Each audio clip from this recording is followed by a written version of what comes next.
Next up, our presentation is Writing, Producing, and Releasing an Album by Julian Rutherford.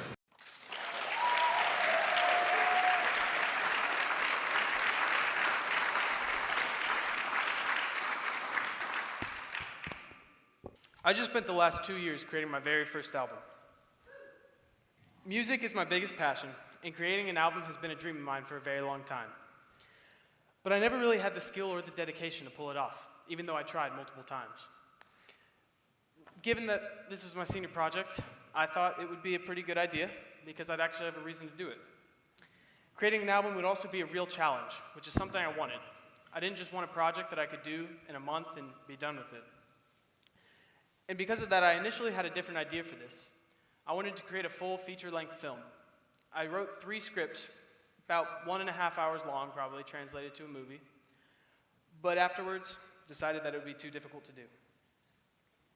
I've always been into music, but it wasn't until 2nd grade that I actually started playing an instrument. Piano was one of the first instruments I played. I've also taken drum, guitar, and viola lessons, and I played bass and cello too. Here's a clip of me playing piano just a few months in.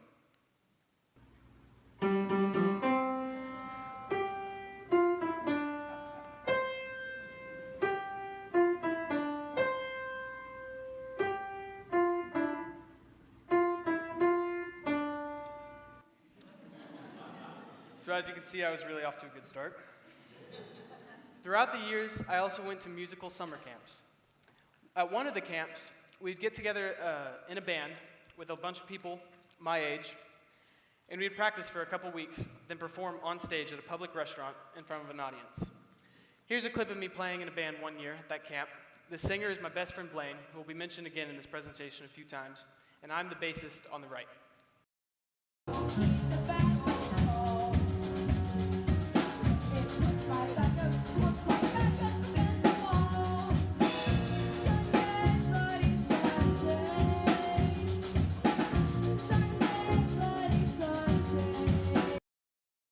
GarageBand is a free software called a DAW.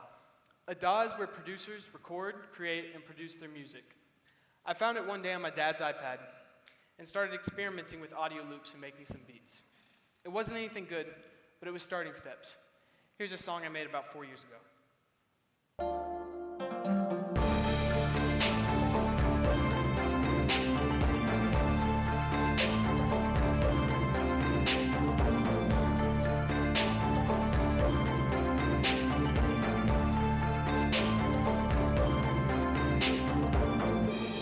And about 3 years ago, I decided I wanted to get better at what I was doing.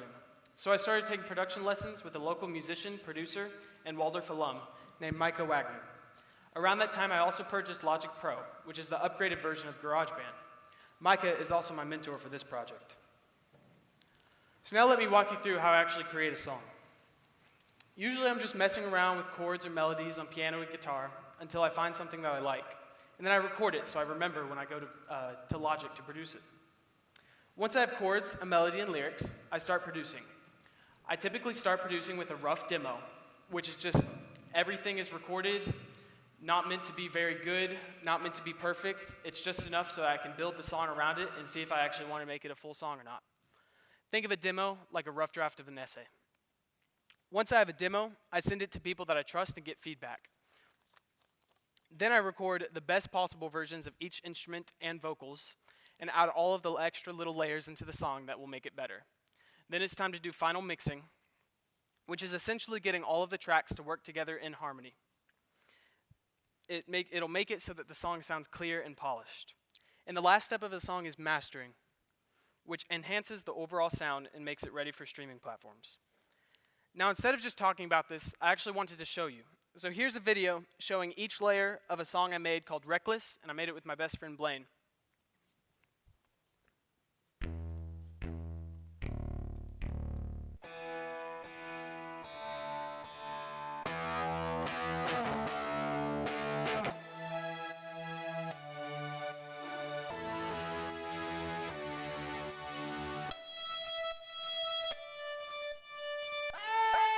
My choices have made me this way.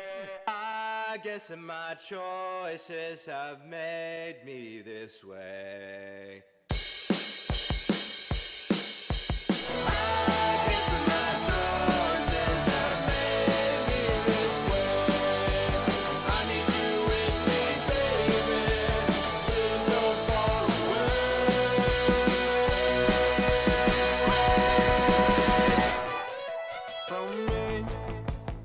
as you can see, that video showed how I create most instruments digitally and then layer them all together to create a full song. Making individual songs is one thing, but making a cohesive album is another. There were 3 things I focused on to make this actually happen. Firstly, I wanted a consistent sound. Some of my favorite albums, like Dark Side of the Moon by Pink Floyd or Black Holes and Revelations by Muse, are a good example of a consistent sound. They seem like they were made specifically for that album. Each song was recorded by the same people at the same time, specifically for that record. The second thing I wanted is to have is to have some songs flow together. So I chose a few specific songs and created transitions between them to make them sound like they were one song. And lastly, now that it had a consistent sound and I had songs flowing together, it was time to create a tracklist order and listen to it to see if it's what I wanted. One of my biggest challenges of making an album was making sure every song felt like one cohesive album rather than a random compilation. This was especially difficult because over the 2 years of making this album, my musical style changed a lot. What I decided to do was put my oldest tracks at the beginning and my newest tracks at the end, so that when you listen, you can hear my growth and the change in style of music in real time. Now I want to show you how some songs change over the writing and producing period. I find this part of songwriting really interesting. I love when my favorite artists show their first drafts of songs compared to the final drafts. So let me do that with a couple of the songs on the album.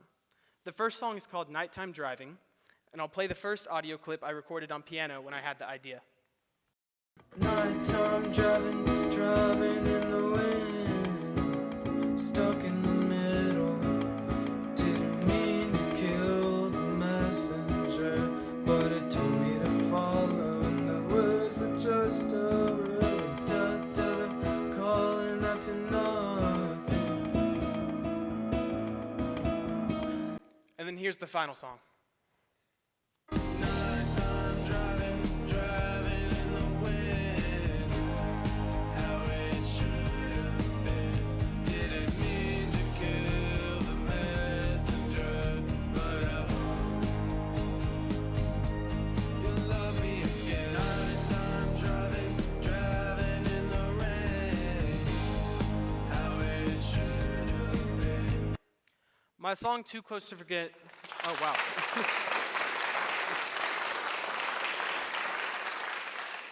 My song Too Close to Forget went through 3 main stages. This is the first song I wrote that made it onto the album, which means it's the oldest song. I recorded this first probably like 2 years ago, maybe like 2 or 3 months. Here's the first idea I had, the first demo.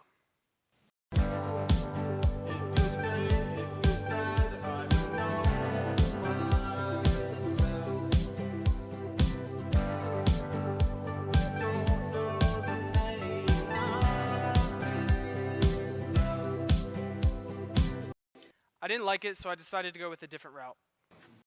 I jumped to the sky, but somewhere in Greenland I'm finally breathing okay. The world looks small from 30,000 feet, but my soul's never felt this complete. The issue is, I didn't end up liking that version either. And both Micah and I thought that the original melody was strong. So I took that original melody, went back to it, changed the lyrics a bit, and changed how I sang it. And this is how the final version sounds. I feel bad, I feel great, I don't know myself. Play the song, start the race, man, I'm zoning out. The album consists of 8 primary tracks and 2 bonus demos. I'm going to go into brief detail of how each track sounds, but I don't want to tell you the story about it. While the songs each have a personal story to me, I also want them to each have a personal story to you, the listener. Too Close to Forget and Too Late to the Party are a chill, indie pop, singer-songwriter vibe, and I implemented acoustic guitar, drums, and synth together to make them a little bit unique. Rewind Time has a similar vibe, but it's a little more cinematic. It's very synth-heavy and doesn't have a ton of vocals.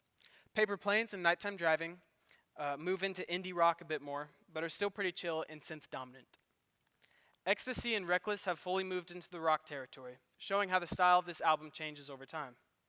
Ecstasy has an electro rock vibe, and Reckless is a very alternative garage rock style. A Ghost Story closes the main album. It's a chill, ambient, and almost trance-like rock song. When I played these 8 songs from my best friend Blaine, I also played him a short instrumental track that I made for a music application. He loved it and said I should include it on the album. So I did, as well as another acoustic demo called Angel Eyes. That way the main album ends at a Ghost Story, and those 2 tracks are sort of like bonus demos. Making the music was only part of this project. There's a lot more that goes into creating an album. When all of the music was finished, my grandfather and I designed the artwork in Adobe Photoshop and Illustrator. I'll show the cover soon. My grandfather also helped me burn CDs, which are in the back hallway if anyone wants them. For the past 2 months, I've been running a full social media promotional campaign across TikTok, Instagram, and YouTube. And on June 5th, I'll be performing the album as well as some covers live at a backyard concert with my band. I'll give more information on that soon if you're interested. To get the music online, I had to distribute it. I uploaded the final tracks and all of the information to them to a distribution company. Then they send all those files out to each streaming platform so that you can listen to it on things like Spotify, Apple Music, YouTube, and more. This meant I had to pick an artist name for myself, which was pretty difficult. To do this, Blaine and I got a piece of paper and started writing down as many words as we could think of. Then we also searched Google to try to find unique words that aren't commonly used. We both landed on the word halcyon, and I went and added a 0 instead of an O to make it more unique. As I mentioned, I've been posting videos on social media daily for the past 2 months. I thought that the promotional side of this project would be very tedious and annoying, but once I started seeing some actual results, I had a lot of fun. Here's an example of a video I posted.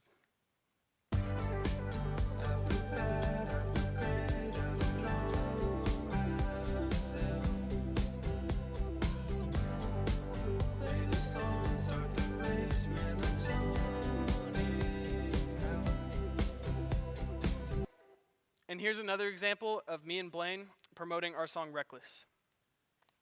What's up? My name is Blaine. My name is Julian. We're best friends and we've been making music together for over 10 years. I just completed my first album that I spent 2 years on. And I'm on it too. Driving down the road, down with windows open, singing music into the wind. And I'm just trying my best to hear, gonna take it all in.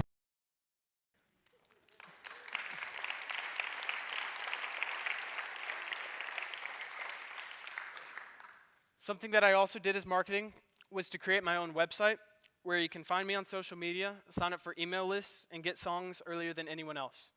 That's halcyonmusic.com, spelled with a 0, not an O. And here are the band members who will be performing with me. Blaine Lovett on vocals and guitar, Finn Bennett on drums, Xander Krimpitz on bass, River Jones on keys, and Advik Mata on vocals and synth.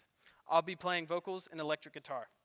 Other than Blaine and Finn, they were not a part of the album creation process, but we will all be performing together on June 5th. Come say hello and listen to some fun music. And for those of you who are interested, here's what this project looked like quantitatively. I spent an average about 40 to 50 hours of studio time per final song in the album.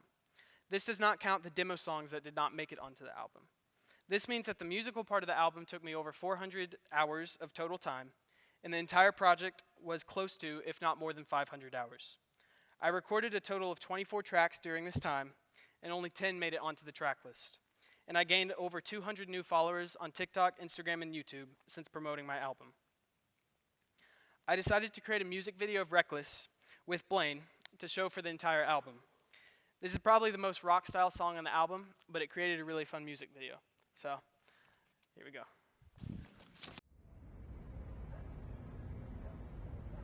Dude, I'm just so tired of being bullied all the time. I'm like we're more than just nerds, you know? I completely agree, but like, how do we fit in more, man? Like, how do we become cool? I don't know, sometimes I just want to stop caring, you know? Like who cares about school and grades and sometimes I just want to be reckless.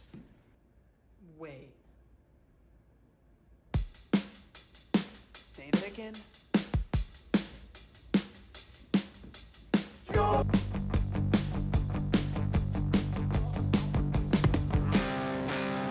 Driving down the road to somewhere I'm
want to take a photo here. Shades. Wait, let's see. Let's see what. Fire. I learned a lot of things these past 2 years, but here are the two key takeaways. I learned to always choose feeling over perfection. Just because I recorded a guitar track that's perfectly in time with no mistakes doesn't mean it's perfect for the track. A great guitar track for the song has to have the right emotions for the song as well. The second biggest thing I learned is that when making any kind of art, I just can't care what other people think. I'm gonna have people that hate my music, I'm gonna have people that leave hate comments under my videos, but I'm also gonna have a lot of people that love my music and appreciate the journey. And if I never stopped caring and just put my stuff out there, I would have never found the people that loved it. So what comes after this? Well, I love creating music, so I'm not stopping here. I have a few projects planned. Blaine and I are currently working on an album together, and I'm also thinking of doing an acoustic version of this album. The concert on June 5th is the next immediate milestone, and I'm also considering a few more concerts in the near future. Now that we're almost done, I would like to thank everyone who has helped me through this journey. And bear with me, it's a long list, so I'll have to read this to make sure I don't forget. I'd like to thank my friends and any new fans I have gained for supporting me through this and giving me feedback so that I can improve. Dr. O for being my sponsor and keeping me on track. Dr. Liao for being my advisor and regularly checking in with me. And Miss Amy, Mr. Phillips, and Miss Wong for helping me with my presentation. Everyone who I took music lessons with as a kid at Blue Frog, and everyone at this school who let me have lots of creative freedom across high school. Carl Limburger for regularly sending me advice and ideas on how I can improve my promotional videos. My mom, dad, stepdad, grandparents, and any other family for always being by my side and playing music with me. My grandfather for helping me with physical art and printing CDs. My girlfriend, Maya, who inspired many of these tracks. Blaine, Finn, and Xander for giving me feedback, contributing to some of the tracks, and helping with the music video. Shane Stearns for always being a fellow musician to receive feedback from, as well as being there to geek out about music nonstop. We really need to schedule a time to chat soon. My mentor, Micah Wagner, for being awesome and giving me lots of feedback, lots of advice that doesn't always just apply to music. Y'all should go check out both Shane and Micah's music. They're both really good. And finally, I'd like to thank all of you for being a great audience. And now I proudly present Cosmic Apparition.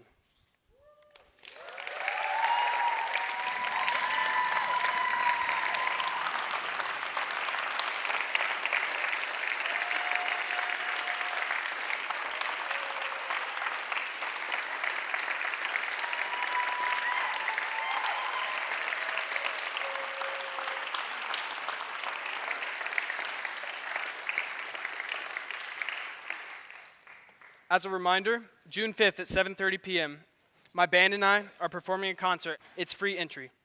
The album releases at 11 p.m. tonight, but if you'd like to download it right now, you can do so on my website, halcyonmusic.com, spelled with a 0. You will always be able to join an email list to receive regular updates. You will also be able to join an email list to receive regular updates about new music, have access to songs before anyone else, and follow me on social media. That QR code is my website, by the way. Any questions?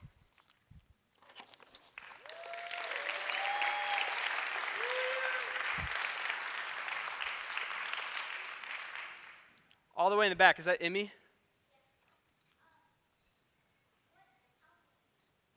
Halcyon, I get asked this a lot, and I always forget. I know it has something to do with nostalgia, and just, I don't know, like reminiscing about past memories.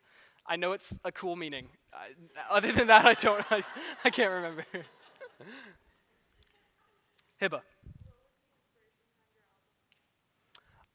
Well, the album dives into chasing someone or something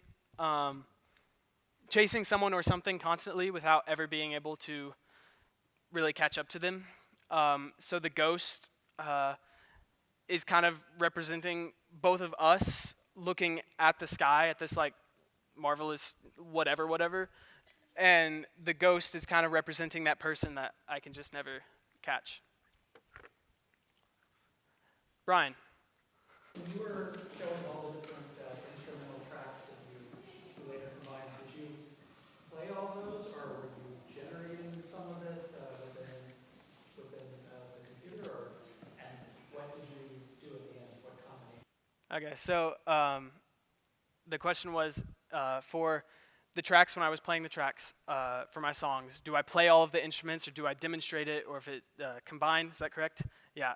So some of the instruments for all of my songs except 2, I played guitar, and then sang vocals, played guitar. Those are the only 2 things I recorded.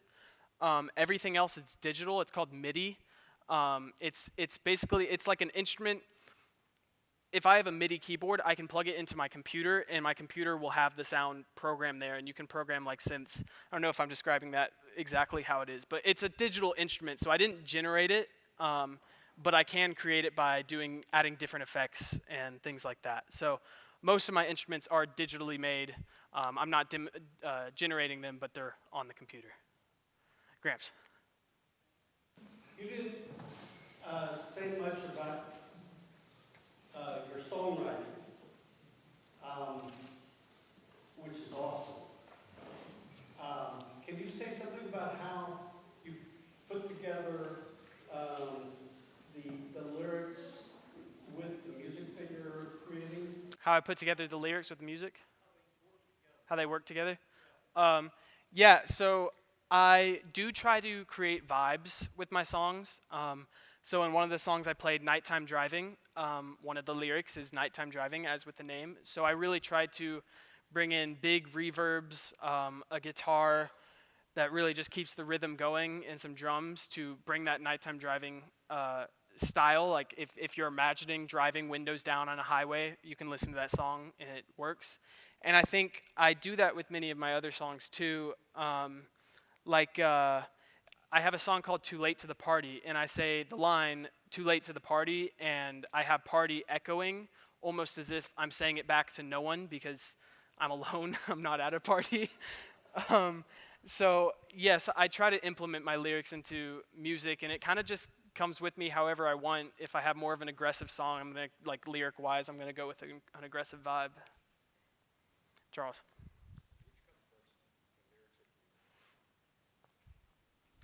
I don't want to give the answer of it depends, but it really does. I think for me, it's usually a melody that then comes with the lyrics, and then I find like chords that fit with it.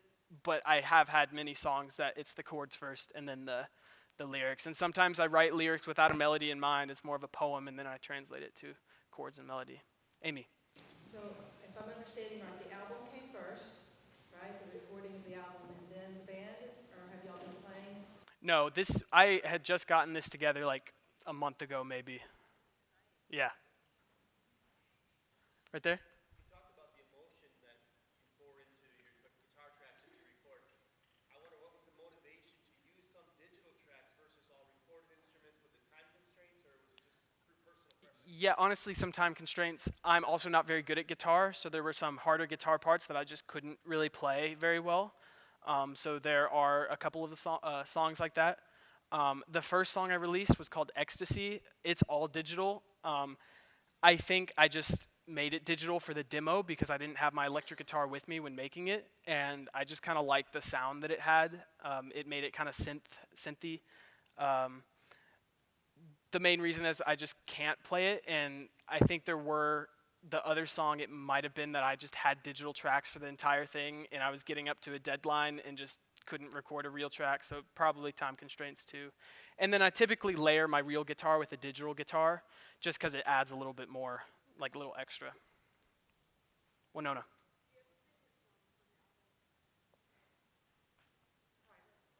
Yeah, do I have a favorite song from my album? I mean, there's a few that like I definitely can vibe with. It's probably Reckless. It's the most recent one, and the moment I wrote it, like I just really liked it. So, yeah. Zane. Okay, yeah, the inspiration for the music video. So that idea came from Blaine. He was kind of just saying it would be funny to have some nerds wanting to be cooler, and by trying to be cool, they actually become chaotic and reckless and like, ruin their lives. So the idea came from that, and I had a really good idea. I don't know if any of y'all know the 2015 Fantastic Four movie. with Miles Teller. It was really bad, and there's a meme of it.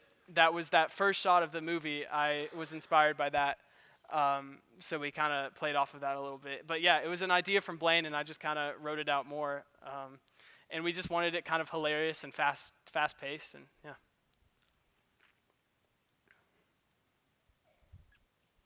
Oh, yes. What? Did I get in trouble? Can you get in trouble? Oh, will you get in trouble if you put an O instead of a 0?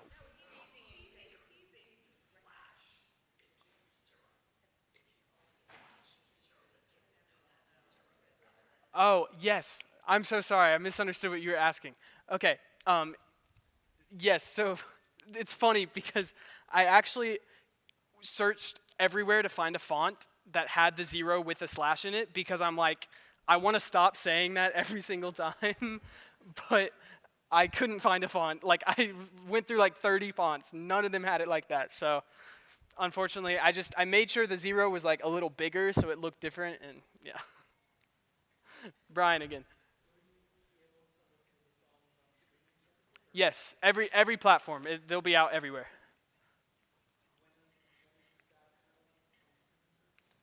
Tonight at 11 p.m. Yeah, or I mean technically tomorrow, but most streaming services run in a time zone an hour before. So, yes.